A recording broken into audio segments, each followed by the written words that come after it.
بسم اللہ الرحمن الرحیم۔ اللہ رب العزت کے نام سے شروع جو بڑا مہربان نہایت رحم فرمانے والا ہے۔ نبی کریم صلی اللہ علیہ وآلہ وسلم پر بے حد درود و سلام۔ ایش وائس کے تمام سامعین کو خلوص برا سلام۔ بیان کرتے ہیں حضرت علی المرتضیٰ رضی اللہ تعالیٰ عنہ کی زندگی کے چند پہلو۔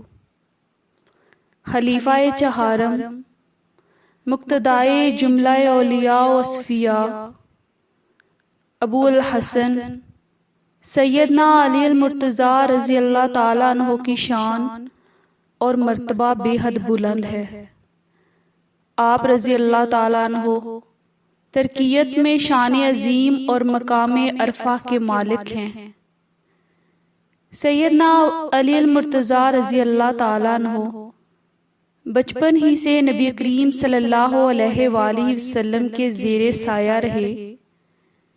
یہی وجہ ہے کہ آپ حضور اکرم صلی اللہ علیہ وآلہ وسلم کی سیرت اور اسوہ حسنہ کا بہترین نمونہ ہیں۔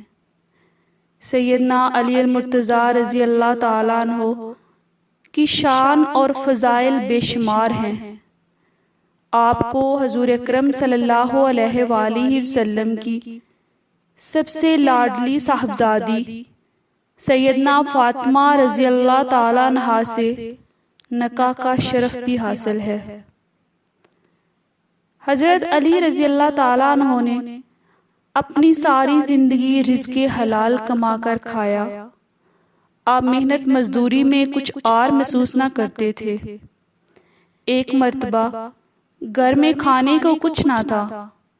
آپ مدینہ منورہ کے اطراف میں تشریف لے گئے۔ ایک بوڑھی عورت نے آپ کو کھیت میں پانی لگانے کے عوض چند کھجوریں بطور مزدوری دینے کے لیے کہا، جسے آپ نے قبول کر لیا۔ آپ شہنشاہ فقر تھے۔ آپ بظاہر حالی لیکن باطنی طور پر زہد و تقوی، صبر و قناعت کے خزانوں سے بھرپور تھے۔ حضرت عمش رضی اللہ تعالیٰ عنہ سے روایت ہے، سیدنا علی المرتضیٰ جب خلیفہ تھے تو ان کے گھر پہ کھانے کو کچھ بھی نہ تھا، لیکن آپ محنت مزدوری کرتے تھے۔ حضرت علی رضی اللہ تعالیٰ عنہ کے دور خلافت میں ایک بدو مالی انات کے لیے حاضر ہوا۔ آپ اس وقت گھر پر موجود نہ تھے۔ حضرت امام حسن نے اسے لذیذ کھانا پیش کیا۔ اس دوران آپ بھی تشریف لے آئے۔ مسجد نبوی صلی اللہ علیہ وآلہ وسلم کے سین میں کھانا کھانے لگے۔ بدو نے دیکھا کہ ایک شخص روٹی کے خشک ٹکڑے پانی میں بھگو کر کھا رہا ہے۔ اس نے حضرت امام حسن سے کہا، میرا دل یہ گوارا نہیں کرتا کہ میں لذیذ کھانا کھاؤں جبکہ وہ شخص روٹی کے خشک ٹکڑے کھائے۔ میں اسے اپنے ساتھ کھانے میں شریک کرنا چاہتا ہوں۔ حضرت امام حسن کی آنکھوں میں آنسو آ گئے۔ آپ نے اس بدو سے فرمایا، تم کھانا کھاؤ، وہ یہ کھانا نہیں کھاتے، وہ میرے والد امیر المومنین حضرت سیدنا علی المرتضیٰ رضی اللہ تعالیٰ عنہ ہیں۔ حضرت علی کا لباس بھی نہایت معمولی ہوتا تھا۔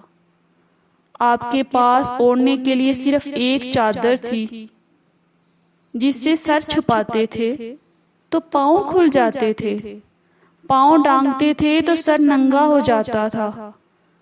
مدینہ منورہ کے ایک معمولی سے مکان میں رہائش پذیر تھے۔ عالی شان محلوں سے آپ کو شدید نفرت تھی۔ یہی وجہ ہے جب آپ کوفہ تشریف لے گئے، دارالامارات میں قیام کرنے کی بجائے ایک میدان میں خیمہ لگا کر اس میں قیام کیا۔ آپ کو نیند آتی تو بلا تکلف فرش خاک پر لیٹ جاتے تھے۔